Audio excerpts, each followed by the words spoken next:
savings is that I should come in, and then when I want to leave or I need my money, I should be able to access it straight away. Employers and workers under the NSSF voluntary membership plan are not compelled by the mandatory provision of the Act to save for their retirement under the existing NSSF Act Cap 222. The mode of exit for voluntary savers was upon making 50 years of age before a lump sum or annuity was paid to the member. Then midterm access would only apply to mandatory savers,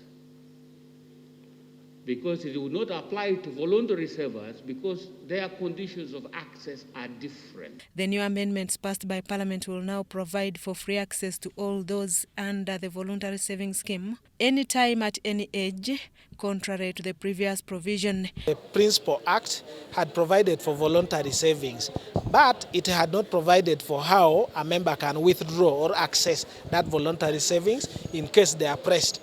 Upon passing of the new amendments that had been sent back to Parliament by the President is a clause which relaxes these conditions on voluntary savings. We have amended that section and we are now saying that a voluntary member has unfettered access, meaning they can access up to 100% of the amount saved voluntarily.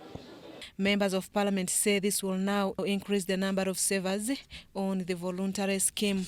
So it will go to any form of employee who can contribute. Even when you don't have an employer, you can contribute. The voluntary savings plan was launched in 2017 to give room for employers who are not bound by the law to save with the fund. This was also meant to give room to employees in the private sector who were not beneficiaries of the fund. Those people who are doing business, you can also save with us, because NSSF, first of all, gives more interest. And when we have more money in the pool, we have a lot to benefit out of it.